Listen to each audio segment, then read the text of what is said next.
Dear members, dear friends, it's a Monday morning in China and it's late afternoon in Chicago where Ivo's based, and a little bit earlier than even for Francis Fukuyama in California.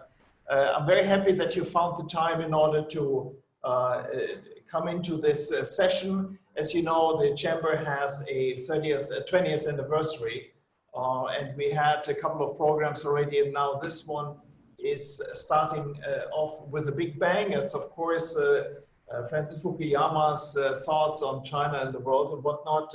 We have a great lineup for you over the next 6 weeks. We have Parakana coming up, Bob Zerlich, Madeleine Albright, we have Tom Freeman and Kevin Rudd all chipping in their thoughts. And we had the idea that we look a little bit across the oceans in order to see how China fits into the big picture. So I'm very happy to have Ivo Daalder with me as the moderator, so I don't have to work. He has to carry the weight. He's president of Chicago Council on Global Affairs, a former US ambassador to NATO. He was on the National Security Council, and he's with me together on the board of a Swiss think tank, STARS. That's how we got to know each other. And then I think no introduction needed for Frank, being such a thought-provoking personality. I'm really looking forward to the next 60 minutes. So we have Rachel on board, invisible. She's going to monitor this. She's going to record it, and also she's going to look at your questions. So if you have questions, please put them in there. Rachel's going to monitor it, and at the end, I guess 20 minutes, or if you really have a hot question, she might interrupt us right away. So please be engaging, and I'm really looking forward, Ivo, to how you get this discussion started. Well, thank you, Jörg. Really appreciate you inviting me to be part of this conversation. It's always great to listen to what Frank has to say. His insights are tremendous. So looking forward to having a good discussion. And I thought we start with an observation, Frank, you made in a recent piece in Foreign Affairs, that big crises lead to big changes, and that the pandemic in its totality is one of these big crises that will have a huge impact on the United States, on China, on global order. And I thought we'd talk a little bit about those issues, and perhaps start with the observation that the United States, as the leading democracy in the world, has approached the pandemic in a way that I think will be kindly described as an unmitigated disaster. As China, after stumbling significantly, seems to have managed the disease in a way that hundreds of millions of people are now on the streets and traveling all around, at least domestically in China. And that raises the question, are we seeing a shift in power between authoritarian systems that are more able to deliver and democratic systems that are kind of failing to meet the aspirations of the people? Is that how should we think about the commonality of these kinds of trends that we've seen emerge over the last 9-10 months? Okay, well, thanks for the questions, Ivo, and thanks for Jörg for inviting me to this forum. So there's a couple of preliminary things you need to say about crises, which is that oftentimes you really cannot judge the full political and social impact until years after. So I would say the 2008 financial crisis was one of the causes of the rise of populism in the United States, in Europe, in other places. But in 2008, I don't think any of us would have predicted that particular outcome. And I think you can say that about September 11th or the Great Depression. And so we need to be cautious, and I think we need to think in terms more of scenarios, possible different scenarios rather than predictions. Now, obviously, one of the big political issues is whether there's a certain type of regime that has succeeded in doing better than others, and in particular, whether authoritarian regimes like that of China do better than democratic ones. and that's a commonly asserted proposition. I think that if you look at it carefully, it's not true because there's a lot of variance in both the democratic and the authoritarian categories, and there are a number of perfectly good democracies: South Korea, Taiwan, Canada, New Zealand, Germany, and the like, all of which have pretty good records in dealing with the pandemic, and they've all remained good democracies. And in fact, some of them have a much better record than China, which of course covered up the virus in the early stages and so forth. And so I don't think that, as a statistical matter, you can argue that this proves anything about the weakness of democracy. However, I don't think that that's what people around the world are paying attention to. I think what they're paying attention to is this comparison between the US and China. And there, unfortunately, there's just no comparison. Um, Despite its early missteps, China managed to get the disease under control. And I think what's going to be more important from the standpoint of long-term consequences is the economy. That already, I believe, in the third quarter, its GDP numbers are coming in, not much different from what they've been had there never been a pandemic at all. Whereas in Europe, but especially in the United States, the numbers are rising as we speak. There's a second wave that's coming. Maybe it'll come to China too, but we're in the midst of it right now. And I think that it's going to mean that certainly the American economy, despite the stock market, is really going to be going along at, what the economists called 15% for some period of time. And that's going to affect people's judgments. And I think it's also going to materially shift or continue the shift of the center of gravity of the global economy away from the United States and towards East Asia. And by the way, although China has done very well, I think the performance is really an East Asian phenomenon, because it's not just China that's mastered the disease and gotten it under control. The democracies in Asia have done that as well. And so I think that there's something about East Asia that has permitted that entire region to weather this crisis in pretty good shape. And, that is also going to accelerate, that shift in power and influence towards the region. So a lot here. Let's start unpacking a part of it, and let's start on the democracy side, because you rightly say there are some democracies done extraordinarily well. New Zealand has now twice eradicated the disease. They're back into a zero numbers after having a spell of 100 days in which there was not a single case of COVID. What are we looking for if it's not democracy for authoritarianism? What is it in a democracy one looks for in order to see a system to succeed in dealing with such a great crisis as this? What are the ingredients we want in any society? Well, I think that there are several other important characteristics. So one of them is obviously state capacity. And that means basically having the public health authorities, the resources, the doctors and clinics and health professionals that can handle a major pandemic. But there's some intangible factors that I think are even more important. One of them has to do with something like social trust and the willingness of populations to comply with orders that are sometimes difficult and burdensome. I think that in East Asia, and again, this is not just China, I think this is true of many countries in East Asia, there's a generally high regard for the state.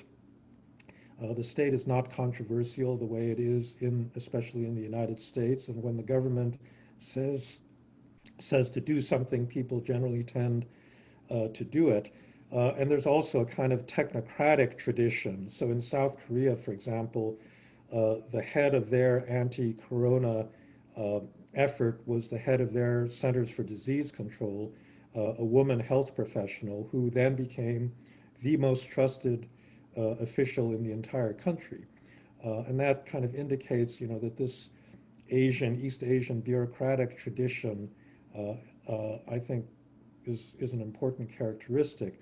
Uh, the social trust works in a couple of different ways. I think citizens have to trust one another in order to cooperate, but they also have to trust the government. And here, I think we've got a really crippling uh, aspect of American political culture, which, in normal times is very distrustful of government in general. I mean, that it comes and goes in waves, but we've been in a kind of anti-government period, and especially on the right, you now get these really crazy, paranoid conspiracy theories about, the evil things that the government is thinking of doing to, to ordinary citizens. And what that's led to is this complete polarization of mask wearing, where people do not wear masks based on a judgment about their safety and the safety of those around them. They wear a mask based on whether they identify with President Trump and conservatives or whether they don't like President Trump. And it's completely undercut the ability of the United States to deal effectively with the disease. And then, there's a final issue, which is just about leadership. Leaders, they still matter, and it's very hard to predict. But there's one thread that I think is interesting, which is that some of the newly elected populist leaders have done particularly badly. And I would point to three. So one of them is obviously Trump himself. The second is Manuel Lopez Obrador in Mexico, a populist of the left. And the third is Jair Bolsonaro, a populist of the right. And in all three cases, that leader didn't take the pandemic seriously, didn't really take strong measures to combat it. And as a result, these are three of the worst performing countries in the world. And so there may be something about populism, the fact that a charismatic leader doesn't want to associate himself with bad things, with failure, that's led them to, simply not accept the reality of a disease that was staring them in the face. So that's an interesting observation because I think it is, part of the reason of why these leaders come forward is in some ways as a reaction to the state, as an opposition to the state. They run against the swamp in the United States or what have you. And so there is this distrust built into their own power of the very mechanisms that are necessary, that in fact one would need to lead in order to succeed. So that's an interesting observation about what the importance of populism and how it can fail in a situation like that. Similarly, I think your observation on East Asia and the natural trust in government and technocratic solutions makes a lot of sense for explaining the differences. Let me pull that up a little bit and say, so what does that really mean about how to think about the future? Taking your admonition that we don't know the future, and Yogi Berra, the famous coach, that prediction is hard, especially about the future. Right. But taking that admonition and that crises play out over time, are we seeing a shift in terms of 75 years of sort of European, Western, American-led international order to a new kind of East Asian? China, of course, is a key player economically, politically, and militarily. But East Asia, because you stressed the point of East Asia, that there is this real shift in which cultural and value characteristics may start dominating, starting to make the points of how the world should organize itself.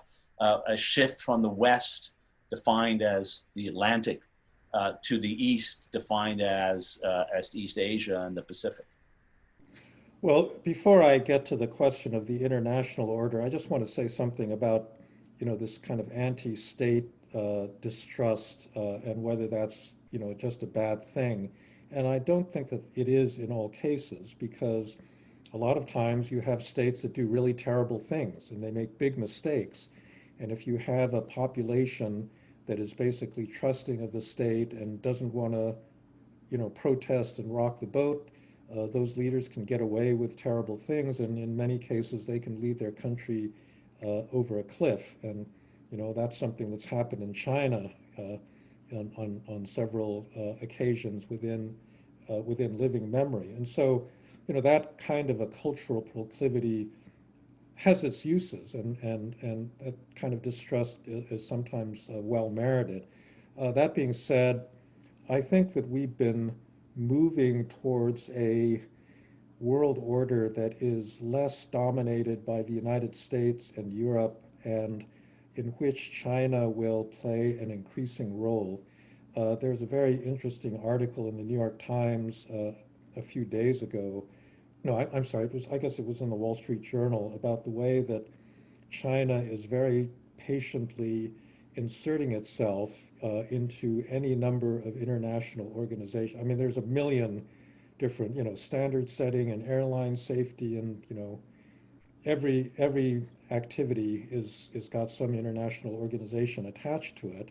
And at the same moment that the United States is noisily pulling out of the World Health Organization and out of the Paris Climate Accords and so forth, China has been very patiently inserting itself. From an American standpoint, this is completely crazy. I mean, if you think that China distorted the early behavior of the WHO, which I think is probably true, the last thing you want to do is leave that organization. But now that the United States has left, it's an open field for China. And so in many institutions, you see growing Chinese influence. I don't think that China is a revisionist country in the sense that it wants to revolutionize the international order. I don't think it can, because it's profited too much from the existing rules-based order that the United States created. That's really how it developed and it got rich.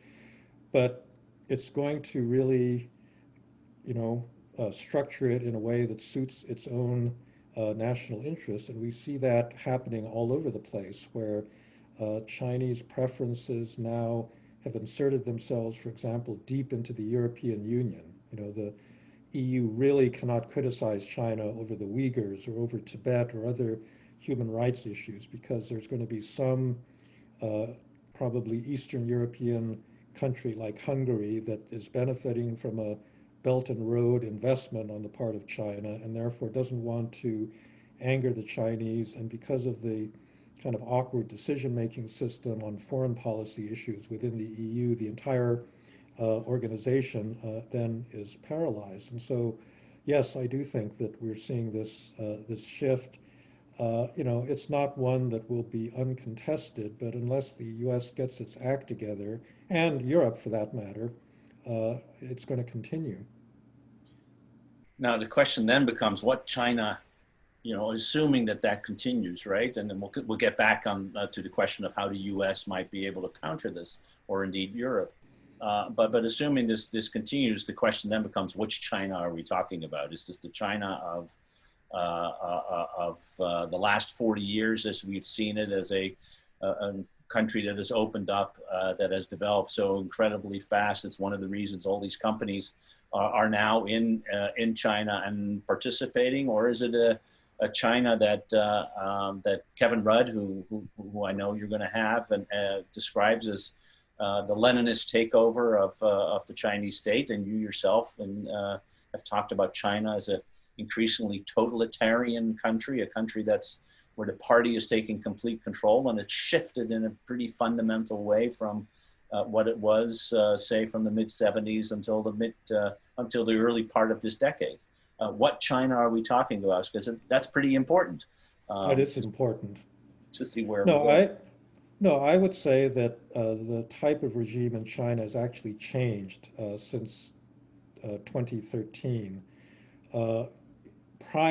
Between 1978 and 2013, I would say that China had transformed itself into a kind of ordinary authoritarian regime, where individual citizens had, a kind of remarkable degree of individual freedom. There was a market economy, there was buying and selling, people could move around.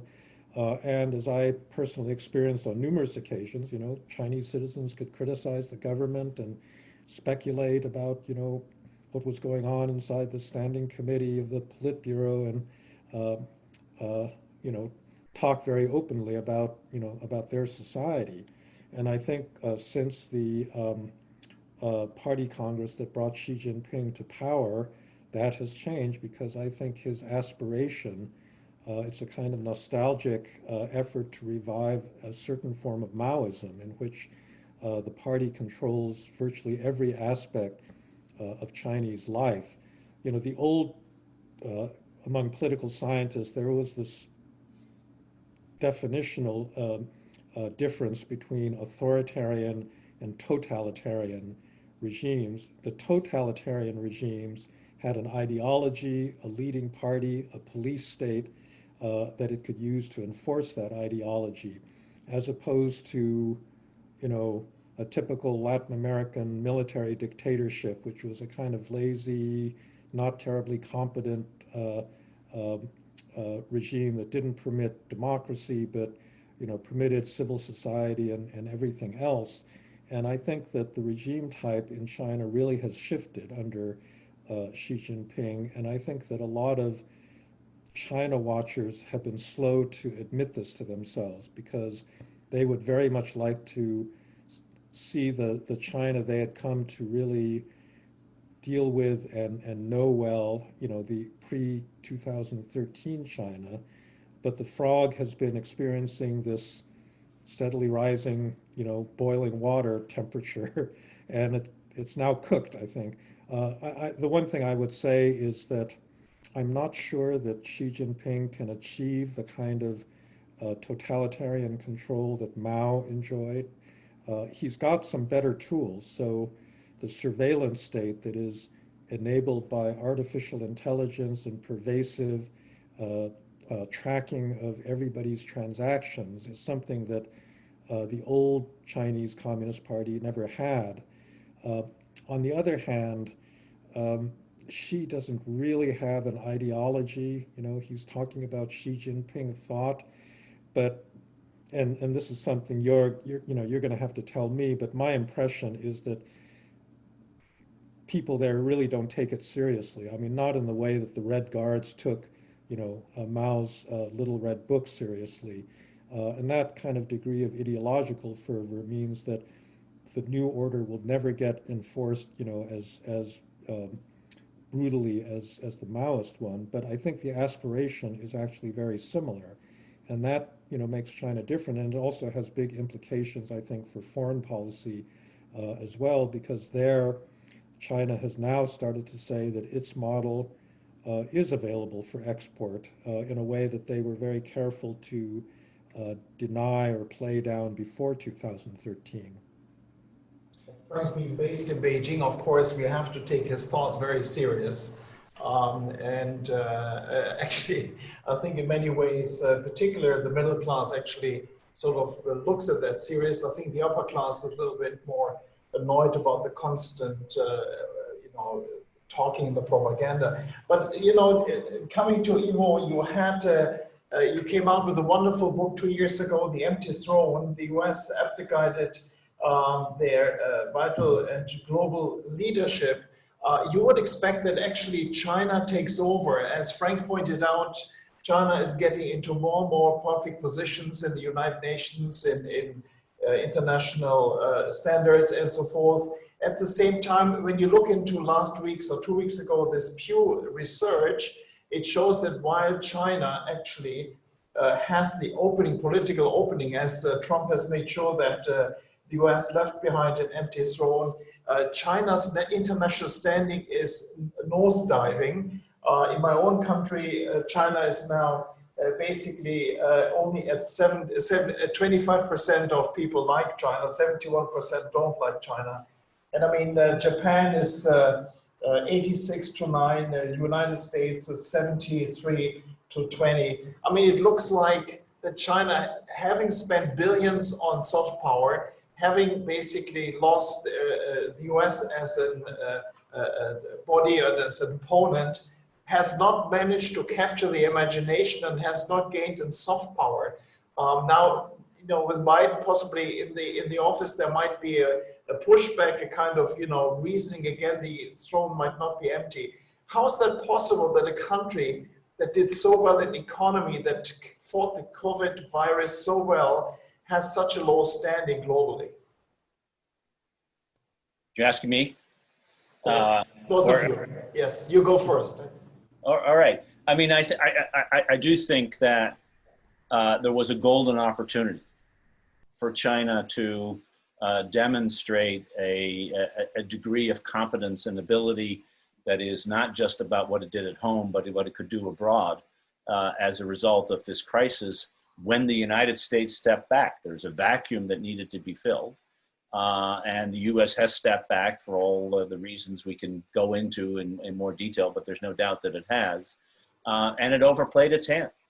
I mean, the reality is that one of the reasons the Chinese are that the views, particularly in Europe, but also in East Asia, many have lived with China. They kind of know they didn't need another education, that this was a big power that might make big mistakes. And indeed, much of, you know, whether it's Taiwan or Singapore or South Korea or even Japan, they knew how to deal with this disease. They had the SARS experience, and that SARS experience was Chinese failure then too on dealing with China with that coronavirus. So they already knew what China was like.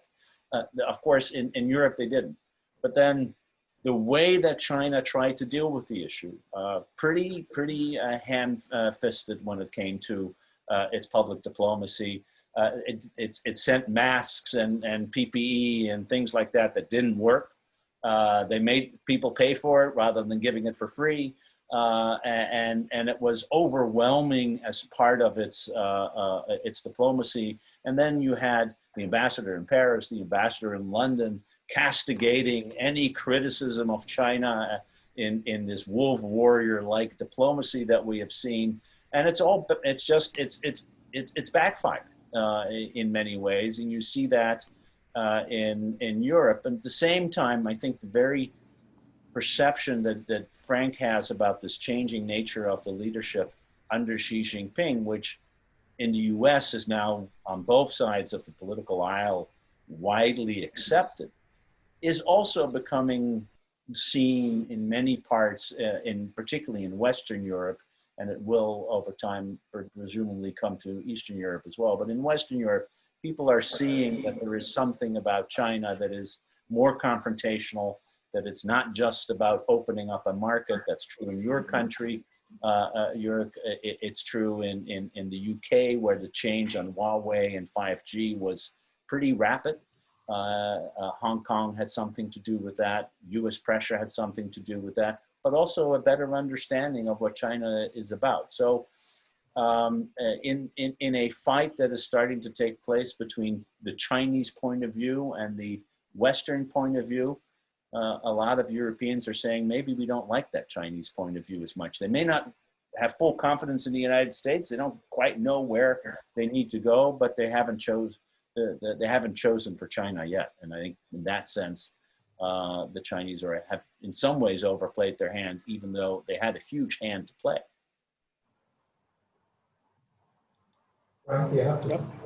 Well, yeah, I think that another aspect of China is that its society and culture have not been able to project themselves into the world stage, particularly as being attractive. You know, it's partly the lack of freedom. You know, there are cultural things that China produces, food and, you know, theater and so forth, that do get exported to some extent, but they've not really been able to produce, you know, anything like K-pop or manga, or, you know, some of these other kinds of cultural exports. Like there's no teenager well, maybe TikTok, I'll take that back. Maybe TikTok has changed that a little bit. I was about to say that no teenager really aspires to, you know, do something that people do in China.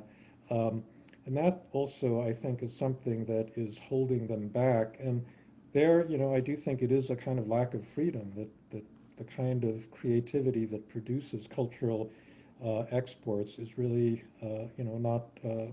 not possible there right now. Igor, when you talked about China overplaying its hand, it's very obvious at the 17+1 scheme, because there were a lot of expectations in Eastern Europe about China coming in and opening its market for Eastern European products. But it turned out to be just offering money in infrastructure projects, which sometimes are helpful, but overall, I guess expectations were very different. When you look into how China has managed to basically annoy most of its neighbors, including India, even Duterte in the Philippines has turned around. What I find amazing is that how China actually seem to not care about that.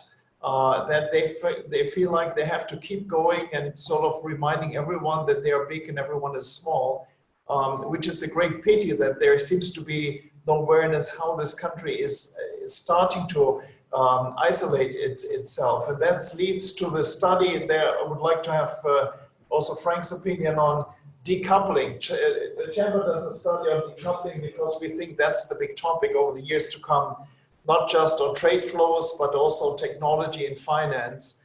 How do you see this? Will the world be in two camps? One is China and some few allies, and the other one is the OECD plus with India maybe, or how do you see this decoupling possibly unfolding?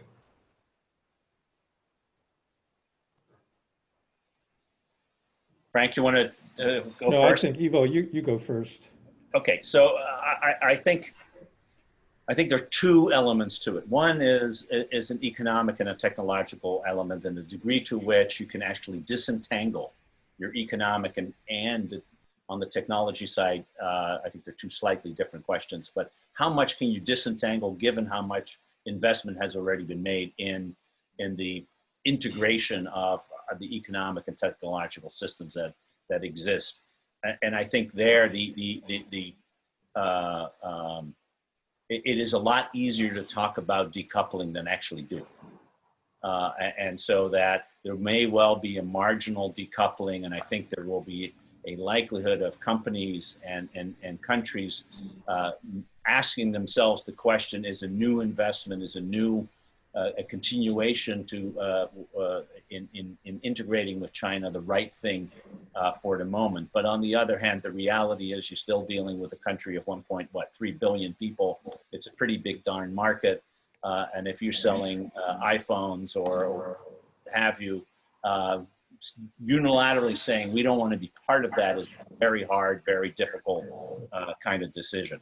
On the technology side, I do think there is more of a movement to start separating the two, in part because the Chinese are separating. I mean, the reality is that the US may be banning TikTok and WeChat, but Facebook and Twitter and Google and everything else has long been banned in China.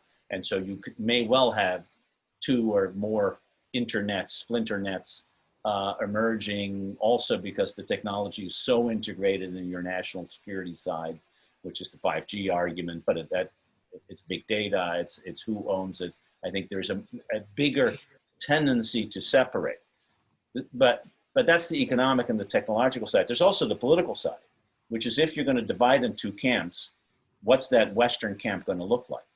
Because the reality is that that Western camp existed for 75 years because a single power was willing to provide public goods and was willing to take care of the security order, or largely to take care of the security order and to provide the leadership that was necessary for that group to cohere. But what if that power doesn't exist anymore, is not willing to do that, is internally too divided to have that kind of leadership role? Is there another set of actors that can bring the West or whatever that non-Chinese block of countries together? I frankly have my doubts. And I think the likelihood is larger that if the United States isn't the glue that brings together the major advanced democracies, in a coherent strategy, that they will just start to disappear as great actors, and certainly not be a counterbalance to China, more likely to be objects on a playing field as the United States thinks about its future in a pretty national and retrenchment like way. So I think there's two parts to the decoupling. Let's assume that there's a U.S. leadership sort of Western coherence, which frankly we haven't seen for quite a while. Yeah, I would say that, I agree largely with Ivo that it's going to be very hard for certain, especially big companies like Apple and Boeing, to disengage from China. They're way too dependent on the China market, but not everybody is. And I think you've had now the trade war and the epidemic, both of which I think have taught a similar lesson, which is that if you buy into this version of globalization that says that efficiency is the most important good, then you're going to organize your supply chains to squeeze out every single penny you can. But if you have these big disruptions, maybe resilience is a more important good to pursue. And I think companies started to do that with their supply chains. So it wasn't necessarily aimed at China, but they wanted to reduce their dependence on one country. I think the revelation of how dependent the rest of the world was on China for medical supplies came as a shock to many people. And so I would think that going forward, there is going to be a greater appreciation of risk and the need for protecting yourself or hedging against that, not by moving necessarily back to the United States or back to Europe, but by moving to other parts of Asia. On the security front, I mean, I'm sorry, I just think any country that allows Huawei to build its 5G infrastructure, is any democratic country that allows that to happen, is really crazy, because in the end, there really is no true private sector in China. The Communist Party can get its tentacles into any company that it wants to, and I think has shown in the past that it's willing to do that when it regards its security and foreign policy interests at stake. And given the importance of that infrastructure, I just think that that's a decision that a lot of countries are, increasingly going to come to. I think it was, in a way, too bad that the United States tried to force everybody in that direction in this very clumsy way, because there is this tendency on the part of many people to think that whatever Trump does, you have to do the opposite. But, in this case, I think the administration was basically right, and I think, it's that kind of pressure is going to continue under a Biden administration. Maybe I can ask Rachel to scan the questions and throw one or two at Frank and also Ivo if you have a good one. So Rachel. Thanks, Jörg. We have quite a lot of good questions. Thanks to everyone for submitting them. Our first question comes from CJ Ng at Directions Consulting. His question is, how does Singapore play a role in this widening rift between China and the West? And I'd like to expand that to how do other small and medium powers, such as Japan and Korea, play a role in this rift? So my perception of what Singapore and these other small ASEAN countries have done is, they're really in a very difficult position because they're very close to China, they're very dependent on it, but they're really not comfortable living in a world, in an East Asia that's really completely dominated by China, in which the Chinese get to call all the shots. And so they are seeking to create as much room for themselves to maneuver as they can without fundamentally pissing off China or somehow breaking that tie. And so Singapore, has been pursuing defense cooperation with the United States. It's done some pretty interesting things politically, to distance itself from certain Chinese positions, but I think that there are, really clear limits. Now, other countries like Cambodia have made different decisions where I think they're so dependent on Chinese investment in infrastructure that they've kind of gone all in, and unfortunately, that's had bad consequences for ASEAN as a whole because it means that they can't get consensus on, standing up to China on the South China Sea or other kinds of issues. So it is a little bit dependent on exactly where they are, what their economic ties are. But I don't know, Ivo, do you have other views? No, I think that's exactly right. I think it's the Singaporean prime minister often says that to his American interlocutors, don't ask us to choose between you and the Chinese because you may not like the answer. I mean, the reality is when you live where you live, there's a limit of how much you can distance yourself from China. I do think there is an opportunity, and I think there's a realization of an opportunity for countries like Japan and Australia, and maybe over time, India, to play a larger role in supporting ASEAN's independence, or at least reduce the temptation to become too dependent on China in the security field, in the political field. It's one of the reasons the Japanese have invested so much on the infrastructure side in Southeast Asia.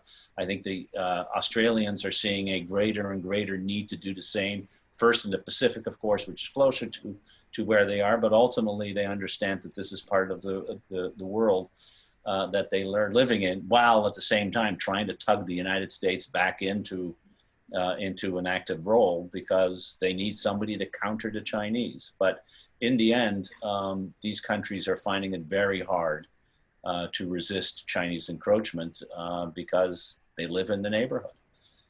Adding on to this one is Obama administration has negotiated the TPP and then Trump ditched it right away. There would have been a great mechanism in order to actually engage ASEAN countries with the United States, Japan, and Korea. Now, with Biden possibly being the next president, is there a chance that this is going to get rejuvenated? So the difficulty, I think intellectually the answer would be yes. There's, Biden understands the same argument that Obama had. The politics of this is, however, was really hard already for Obama, but getting a TPP through a Democratic or even a Republican Senate, doesn't really matter, is going to be, and Congress is just very, very, very hard. These are not, whatever Democratic voters may think, the reality is that the Democratic Party, and increasingly a significant part of the Republican Party in Congress, is anti-free trade, and in fact anti-trade.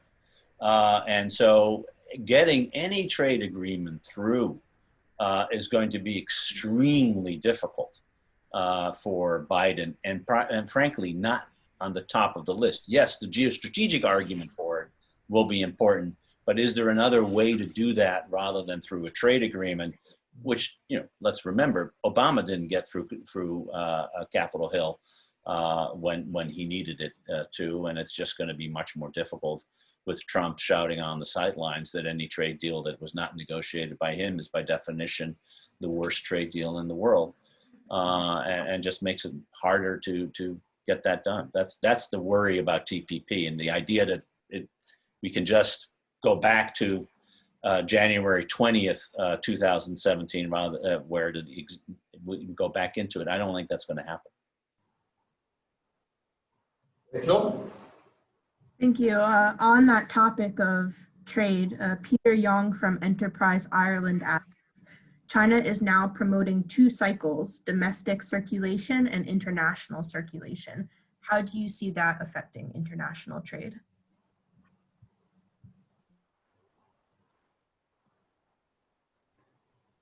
I'm not sure that I understand that distinction well enough to really answer that question.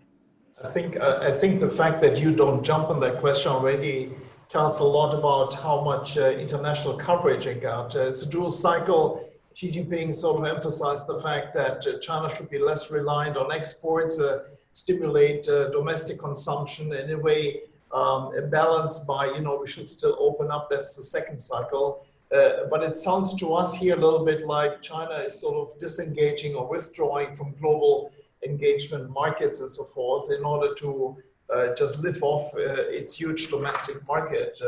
But again, it's interesting to see that also in Europe, people actually don't realize what this dual cycle means. Now, this is the precursor to the 14th five-year plan, which will be possibly finalized in October, basically this month, and then it's valid for the next 5 years starting in January.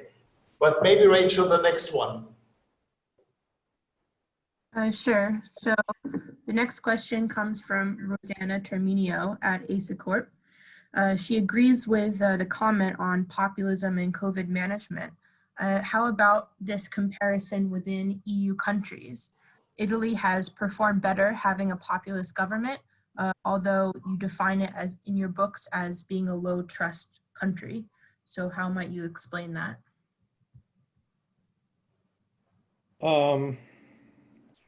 Well, first of all, I'm not sure that Italy has a populist government. I guess it depends on what you think of the participation of the five-star movement. But the real right-wing populist was already out of the government when the pandemic hit, and that was important because if Salvini had actually been in a position of real power, he could have behaved, just the way that Trump or Bolsonaro did. I mean, he's that kind of person. Whereas I think the actual leadership was much more colorless and therefore, less likely to, make a big stand. Look, when you talk about COVID responses, this is what a social scientist would call a multivariate problem, meaning that there are many, many variables that explain the outcome. And it means that it's very difficult to make broad generalizations. And so I think you can't say that all populists necessarily screw this thing up. I mean, we think of Orban in Hungary as a populist, and yet, they didn't suffer the way, Mexico and Brazil did. So, you have to be a little bit cautious with the generalizations. In Italy's case, I think they had particular close connections and Chinese investments, near Milan. I think they didn't, they got hit with an early upsurge in cases, and that was before anybody in the world really realized how dangerous this thing was. And so there's lots of other reasons to explain their relatively poor performance. Now, I think that probably what's surprising is the fact that people were as compliant with these difficult lockdown orders as they turned out to be, because that's not what the kind of behavior that you typically attribute to Italians, but maybe that's just a cultural stereotype, and we need to rethink some of that.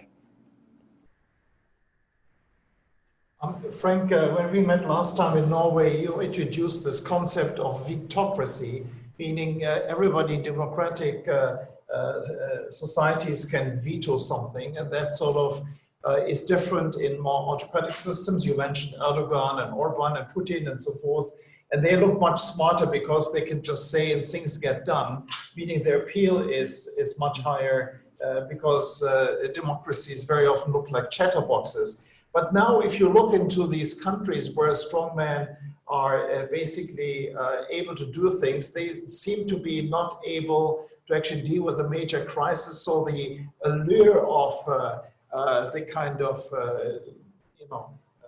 one-man, strongman state might be waning.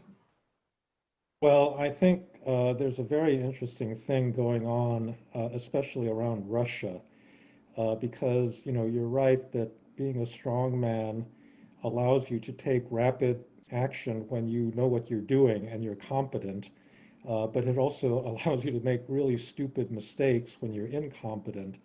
And I sort of think that these uprisings that you've seen every Sunday in Belarus is really a result of COVID, because, as you're aware, Alexander Lukashenko, the dictator of Belarus, was worse than Bolsonaro in terms of denying the existence of the disease, and so it spread within the country very rapidly. And the one thing about COVID compared to other issues that political systems need to deal with is that the link between cause and effect is pretty clear. That if you start doing really dumb things like hold a big party with no social distancing at the White House and then everybody gets sick the next week, you know, it's pretty clear that there is a cause and effect relationship between those two occurrences. And I think that that's what happened in the case of COVID, that, you know, Belarus has been bumbling along under this authoritarian government for years and years. People said, oh, the Belarusian people are really not organized and mobilized and they don't get angry, but then something comes along to trigger that anger and all of a sudden, you know, it explodes. And that's a real vulnerability, I think, of these strongman states that look extremely stable until the moment that they're not. I think Russia is in a very similar position, and that's why Putin right now is really worried, because he understands that his country could experience the kinds of, you know, sudden out of nowhere uprisings that that Lukashenko is, and it means that he's got no incentive to accommodate the protesters. But on the other hand, it's not clear that he's got the right tools to help Lukashenko, you know, survive this. Kyrgyzstan may be another case of this, and so I do think that there may be a hidden blessing to COVID in the sense that it kind of reveals the incompetence and weakness of bad governments, whether they're democratic or authoritarian. And, you know, depending on what happens after, it could actually lead to, you know, to some real reform in some cases.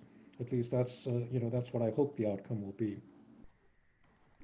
I mean, just to add to that, in 3 weeks, we will have the first big election that will turn on the issue of management of COVID in the United States. And it will be the first really important election that we will have seen. And there's no doubt that COVID is the key variable that is going to determine the outcome of this election,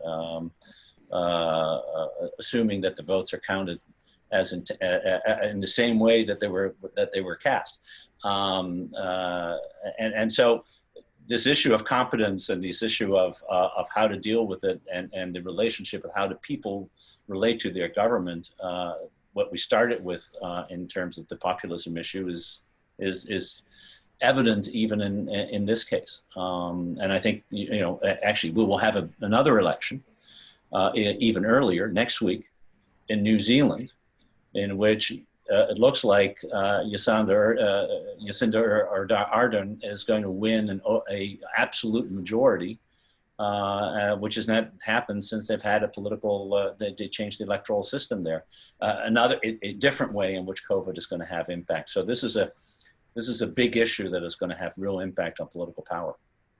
And actually, if you want another encouraging sign, Angela Merkel, you know, was facing a right-wing opposition. The AfD was growing a couple years ago. Everybody was extremely worried about populists exerting influence there. And her ratings and popularity have gone up through the crisis because she's managed it very competently. And so I do think, you know, people keep asking, well, what's going to puncture this populist bubble? And this could be part of the answer, that you actually need competent leadership to deal with a major existential kind of crisis like COVID. And, you know, we hadn't had one for the last few years, but this year, you know, we have, and that's going to have big political consequences.